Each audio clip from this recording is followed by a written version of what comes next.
Hello, everyone. First and foremost, I'd like to say welcome, and I hope you and your families are healthy and doing as well as you can be during what is a completely unprecedented time for all of us.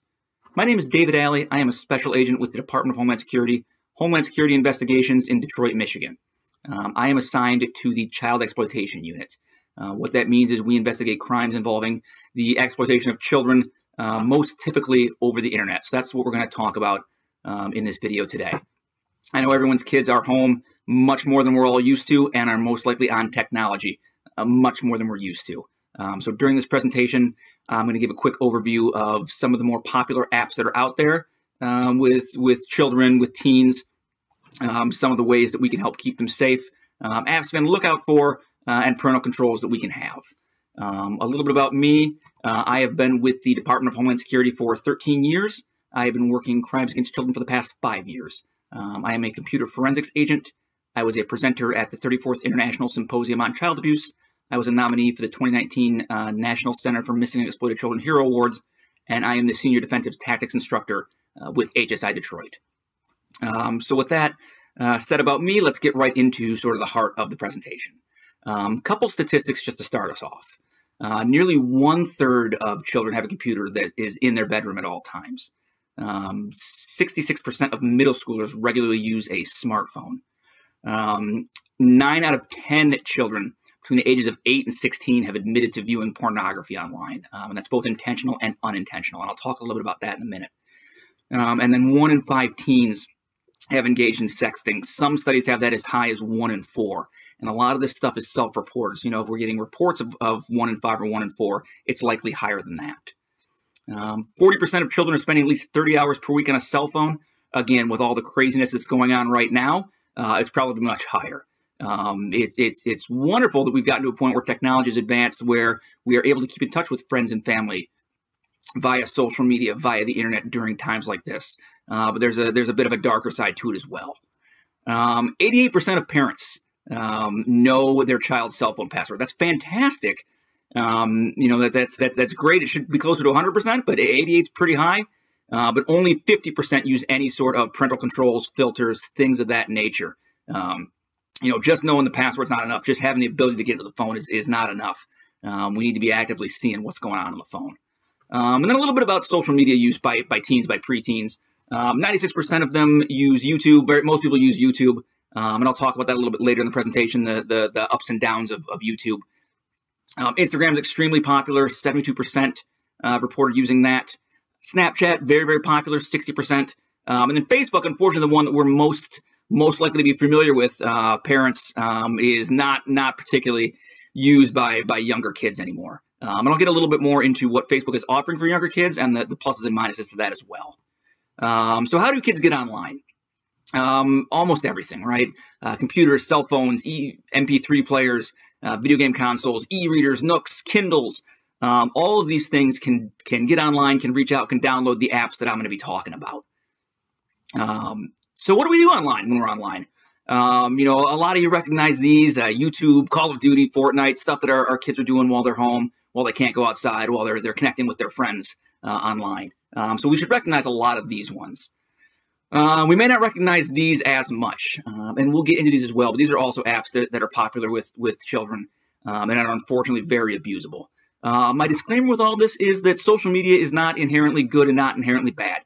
These apps are not inherently good or not inherently bad. It's all the way in which they're used and the way that kids use them and the way that bad guys use them, frankly. The internet's dangerous. Right? That's what we needed to log on for, right? We can all log off now. We don't have to watch more of the video. No, of course not. You don't need me to tell you the internet's dangerous. We all know there are dangers lurking on the internet.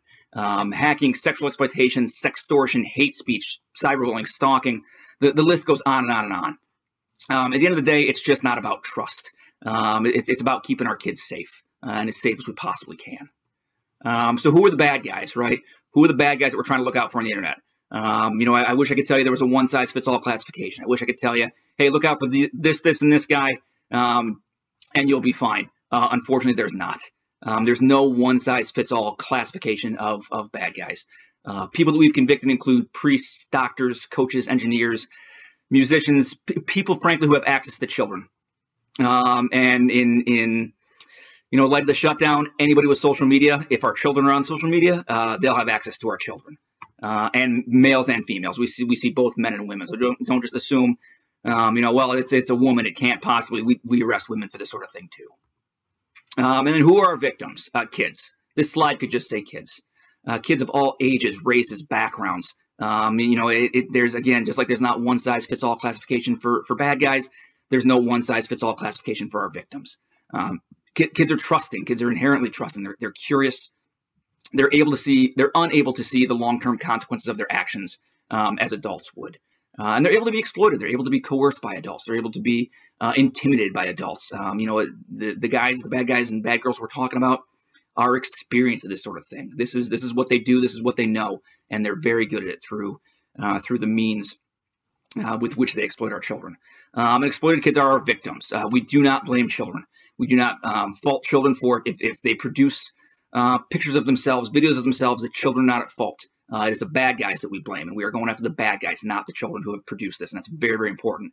I want everyone to know that your children are not in trouble if they get caught up if they've produced a video, produced an image for bad guys. It's the bad guys that we want to go after. We don't want to make our children any more fearful of consequences than they need to be. So how do bad guys reach out? A lot of different ways. Bad guys can pose the child, can say, oh, hey, you're, a 13-year-old from this school. I'm a 12-year-old from this school, this town over. I'm, a 15-year-old who goes to this high school. There's also bad guys who don't pose the child, who put themselves out there as exactly what they are. Hey, I'm such and such. I'm a real nice guy. Here's the sort of things that I can do for you. They develop trust. They establish secrecy.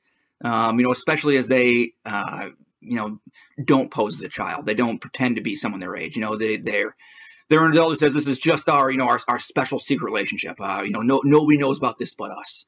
To isolate the children, to keep them from again, sort of letting anybody know that bad guys talking to them. And then again, threats and grooming, right? When being Mr. Nice Guy doesn't work, all right, well, oftentimes being Mr. Bad Guy will work. And we'll get a little bit more into that, sort of how they threaten them, what sort of they do to make children believe they should be afraid. And then grooming. Grooming is a process of manipulation practiced by predatory offenders. Offenders prey on children's vulnerabilities, their fears, their need for attention, their need for affection, especially in these unprecedented times where kids are missing their friends. They're missing that close connection with people they enjoy being around. Predators are more than happy to fill that void, to fill that need for praise, for attention, for positive human contact. Desensitization to pornography and explicit content. So this is sort of what I was talking about earlier about unintentionally being shown pornography. Bad guys are more than happy to show their intended victims pornography, explicit content, things to make them think, oh, well, this is normal. This is what everyone sees, what everyone does. They're happy to show our children that, to get them used to seeing it, so that it's something that they can say, well, it's just normal. Everyone does it. You may as well do it for me. And again, like I said, isolating children from the parents, right? Bad guy knows once parents find out, the game's over. No parent's going to be okay with this. So they're telling these children, oh, no one understands it. It's you and us, or it's you and me. We have a special relationship. And then threats, right? So this is the sextortion side of things. This is the once bad guy gets a compromising picture, once bad guy gets a compromising video. Hey, the good guy mask can come off now, right? I'm actually not, a 12-year-old girl like I said I was. I'm actually a 35-year-old guy living in Virginia, I'm actually not this, nice, caring adult that I said I was. I'm actually a bad guy, and you're going to produce more content from me, or else everyone's getting this picture, and we see it time and time again. So why don't kids tell? We all hope our children would confide in us, would tell on us, but we see time and time again that they don't, for numerous reasons. The reasons can be they're scared, they're embarrassed. They've been threatened by bad guy. Bad guy said, hey, if you tell anybody, right, if I'm going down, you're going down. And that's either I'm putting your content all over the internet, I'm putting your pictures all over the internet, I'm sending them to your parents, or, hey, you're going to get arrested. You've produced child pornography. You're in as much trouble as I am. And it's just not the case. But again, if a child's never heard that before, we see it again and again where bad guy has told the child, hey, listen, man, I might be in some trouble, but you're in exactly as much trouble. So rather than getting anybody involved, maybe you better just keep doing what I say. We see that they feel like they're in love with their predator. They feel like they have this relationship. The predator's convinced them that they do truly have a special relationship, as opposed to the predator just grooming them and using them for what they need. So we'll talk a little bit about some of the more popular social media apps that we see. First and foremost, we see is Kik. Kik is an app that's been around for a long time and is it's a haven for predators. There are a lot of bad guys on this app. It used to be much more popular with kids. We don't see it as often anymore, but we are still seeing it with our younger crowd. Kids like Kik because there's not a cell phone required. Obviously you can use it on a cell phone, but you don't need a cell phone plan. You don't need a phone number. It's not something where you need to have a texting enabled.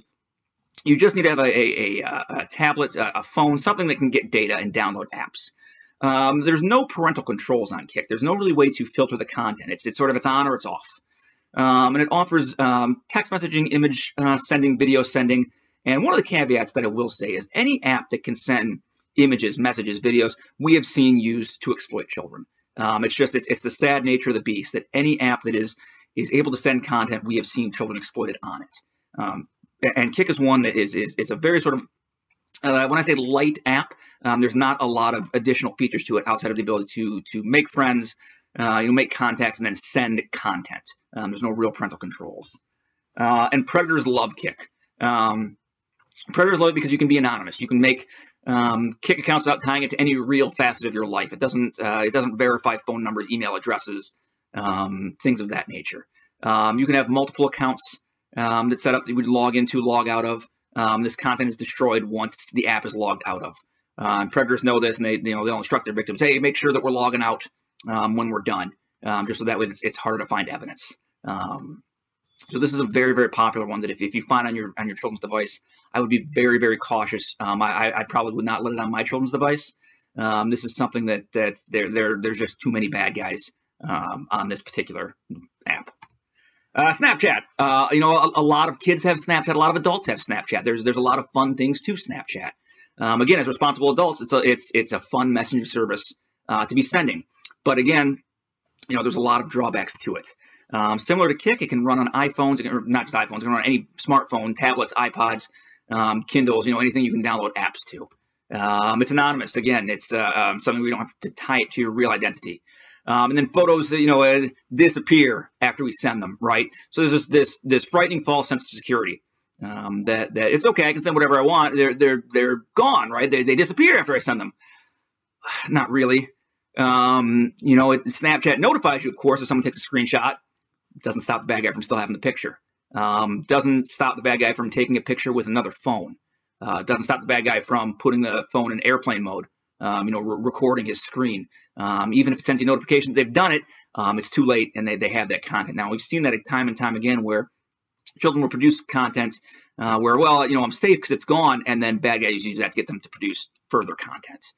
So again, this is something to be very aware of the fallbacks, that nothing's ever really gone. Again, that's just that false sense of safety. TikTok. TikTok is a very, very popular app. TikTok is sort of a reminder why predators should make us so angry. TikTok should be a great fun app. It's a fun app where kids can create videos of themselves dancing, of themselves singing. It should just be a lot of fun. But unfortunately, it's not. Predators know that kids are congregating there, and anywhere they know kids are congregating, they're going to make themselves available there too, because they know that's where their victims are. Accounts by default are public, and there's no control over who can comment on a child's video if it's public. Same thing with direct messaging. The default setting is that anyone can message. So unless you're really digging down deep into those parental controls, you're not going to be able to stop people from saying things, commenting things, saying whatever they would want, even on a completely innocuous video, something, cute and fun that a child's produced. Once a bad guy has said something terrible, the cat's sort of out of the bag, and unfortunately there's no way for us to unring that bell. And so it's something where we need to really pay close attention to what the privacy settings are. And then again, location information may or may not be turned on by default. You may be sharing your location of where you are, where your child is. Instagram, this is a very, very popular one. Users can view and respond to images. They can view posts made by others.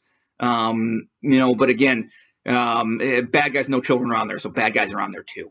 Instagram offers direct messaging with the same disappearing image and video function that Snapchat offers. Again, it provides this false sense of security, as well as it offers a direct video chat, which again is always concerning when children are broadcasting live video.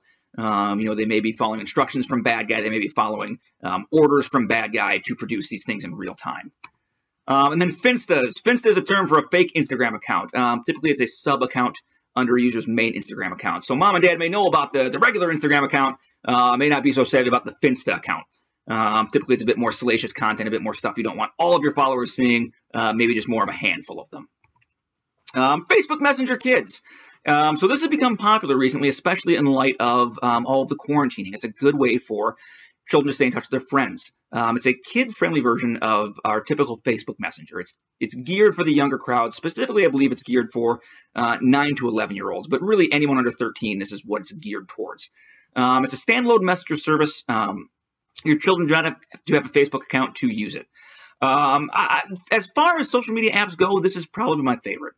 This has some very robust parental controls. You as a parent can see all of their messages. You as a parent have to approve their friends. So as far as a social media for kids, this is one of the better ones. Of course, nothing's perfect, right? If your child thinks they're talking to their friend, but someone else has gotten a hold of that child's account through whatever reason, so somebody else has that child's device and is using it. There's obvious concern that they might think they're talking to their friend who just wants a silly picture or a silly video, but in reality, it's bad guy. So nothing's perfect. There's no perfect messaging system. And again, the parental controls are not a substitute for parental involvement. But again, as far as the apps that I've seen, this one's pretty good. Periscope. Periscope is a live broadcasting function from a Twitter account. Videos can be made private or public. The way we've seen this used a lot in child exploitation is children will be told to broadcast videos of themselves via Periscope. It generates a link. And then that link is then shared by bad guy in other bad guy chat rooms, applications, in order to get different content, right? So now instead of one bad guy watching, there's 20 bad guys watching, there's 50 bad guys watching, as a child's being given orders in real time. And the videos may or may not be saved to the child's device. Bad guys are likely saving them. Bad guys tend to save things as they watch them, but it may or not be being saved to our child's device. Telegram. Telegram is not particularly popular with children. It's extremely popular with predators. We see a lot of child expletive content being shared across this platform. This is something that if your child has, I'd be very, very concerned about, just due to the nature of it, due to the sort of the people that we know are using it. It is an encrypted messaging platform. The messages are set to self-destruct after a set period of time. It was actually banned from the App Store at one time over safety concerns. It has since come back. But it's something I would be very, very hesitant to allow on a child's device. Omegle. Omegle can be run on a phone, on a computer. This is a random webcam-based chat. It would connect your child, or you frankly, would connect the end user with another random person running Omegle, on their device. It's an age limit of 13 plus, but obviously there's no, checking IDs, making sure. A lot of explicit content on this, and there's no filter. There's no sort of asking to uncover something. It's just you press the go button and you see whatever the person's broadcasting. If it's a bad guy, you're seeing whatever bad guy is deciding to broadcast. So it's something I would not let my children use. I'm going to be very hesitant about allowing to use for any reason. Obviously, it's something that's was meant to be a fun idea to connect us all, but something that's being utilized by bad guys more and more. And bad guys are using screen recorders, so it's not like, oh, you press the go away button and you're not there anymore. They'll have the content that they get forever. YouTube, right? Obviously, some great content on YouTube. There's a lot of stuff I like on YouTube. Hydraulic press channel is a blast. If you haven't seen it, I would check it out after this. It's just somebody crushing things with a hydraulic press. It's very soothing. But unfortunately, like anything else, we're seeing it used for child exploitation. We are seeing a lot of people posing as YouTube stars agents. We do occasionally see the one-off YouTube star who has an interest in children to get them to produce. But more typically, we're seeing people, hey, I'm the agent for such and such. I can make you famous. I just need a couple of videos from you. I need a couple of, not videos like that, a couple of videos like this, and I can make you as big of a star as Logan Paul. So that's what we see a lot of.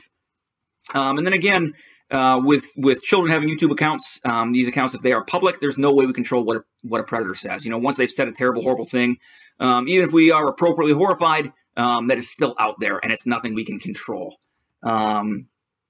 And listen, this list of apps that I've gone over is not all-inclusive. There's been new apps developed in the time that I've been talking. There are apps that exist solely to hide other apps. At the end of this presentation, I'll talk about a couple of resources that we have to sort of help parents as new apps are developed to navigate them. But just make sure any app that's downloaded, make sure you know what it does and what the parental controls are. Gaming, right? If your kids are anything like mine, we've had a significant spike in video game use in the past 2 weeks. So our old worry is this game appropriate? Our new worry is, who else is playing this game with my child? Modern gaming consoles are designed to be connected to the internet. Many mobile apps, have a chat function, have a way to interact. Most games have a group speak function. And again, there's no way to control what bad guys are saying in that environment. Predators are also often able to buy children those special in-game items, those special bonus items that parents either don't want them to have, aren't interested in them having, that kids aren't able to buy themselves. And that's another way for them to groom, to build that trust. Oh, hey, I'm happy to give you, $10 in V-Bucks to help build that relationship. They can share this interest, right? If you both meet in a Call of Duty, video game room, well, it's obviously you both have an interest in Call of Duty. So that's an easy starting point for a bad guy. And then typically we see bad guy direct children to social media, to a Kik account, to a Snapchat account, where, hey, maybe you didn't like me. Well, I've got this, 14-year-old girl I was talking to the other day, and I think she'd like you a lot. Well, of course, there's no 14-year-old girl. It's just bad guy using his fake Kik account. And then again, check and see if the chat settings can be disabled, can be, changed, can be toned down, tamped down, whatever you can, so that strangers aren't talking to our children while they're playing these games. So identifying a victim, right? What might our victims do? Our victims might quickly close windows, switch windows, close programs. Right? If you walk into the room and suddenly your child is closing windows or scrolling the phone across the room, well, that's a warning sign that merits some follow up. They may stop using the phone, stop using the computer. Again, if your kids are anything like mine, they're on their technology constantly. If you see all of a sudden they're a little bit more hesitant, they don't want to go on there because that's where bad guy is, right? Might be time to ask some questions. They might, you hear that ding go off for a message, for an instant message, and a child gets nervous, uneasy. It's a warning sign that something's going wrong. They may withdraw from friends, from family or activities. I know that we're all sort of withdrawing from family and friends and activities now, so it's a little harder to gauge, but they may start to withdraw from those things that they enjoy doing even during these quarantine times. So what can we do, right? What can we do to best protect ourselves during these times?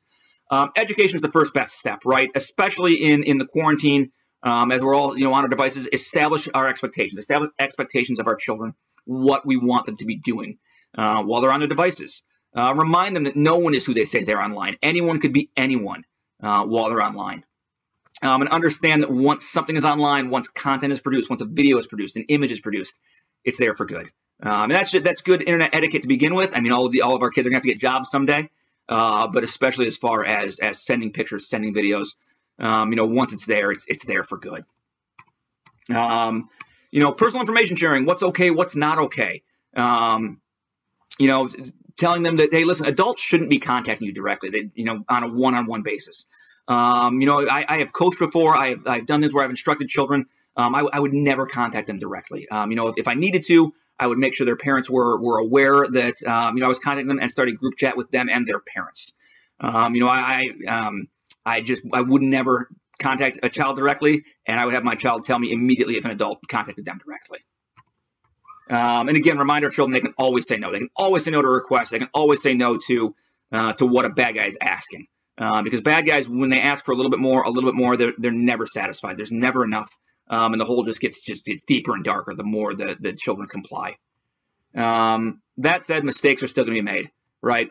Remind children what to do when they encounter appropriate content. Close the app, close the browser, don't log out. Obviously, we want to catch this guy. If bad guy is talking to our kids, we want to make sure they're getting stopped. Turn off the device, turn off the app, and then tell the kids, tell a trusted adult. And the trusted adult should then tell the police, right? This isn't something we can deal with sort of on we just won't talk about this anymore. It'll go away. Because bad guy won't. Bad guy will either keep coming after our child or bad guy will find a different child. And we have the tools. We can find them. We can stop them. The children are not in trouble with us. They're not in trouble with law enforcement. We just want to find bad guy and help the kids. So monitoring, and I'll get a little bit into monitoring software. But at the end of the day, this isn't about trust. I love my kids. I have great trust in my kids. I have monitoring software on all of our devices. Again, there's no way we control what a bad guy says once we're on an app where bad guys are. No unaccompanied screen time. We shouldn't be in the basement on our tablets. We shouldn't be in our bedrooms by ourselves on our phones.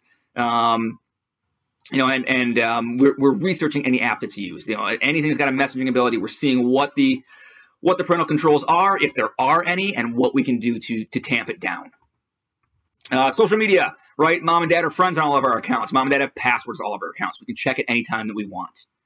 And then monitoring software. So there's a lot of good ones out there. I don't work for a monitoring software company. I'm not here to pitch a monitoring software company. These are great ones that I have seen. Personally, I have used Life 360. I have used Custodio. They work great. They give a great sense of what your child is doing. It gives you great feedback on what they're doing. I know Our Pact is very, very popular. But again, I'm not here to pitch a specific monitoring software, just knowing that there are numerous options out there. If your child is a victim, if something should happen, especially in times like these, remind them it's not their fault. Remind them that they are not in trouble with law enforcement, right? They're doing the right thing coming forward. They're doing the right thing, telling an adult so we can solve this problem. Please don't reach out to the predator. We've had a number of cases where, and I understand, trust me, I understand where, mom and dad have seen what bad guy has said and they've reached out to him. You lousy so-and-so, we're calling the police. Well, that's just giving them warning. That's like us calling to make a reservation for a search warrant. It's just not good from a stopping them standpoint. I understand the anger, but if you can avoid doing that, it'll make it much more likely we can find them.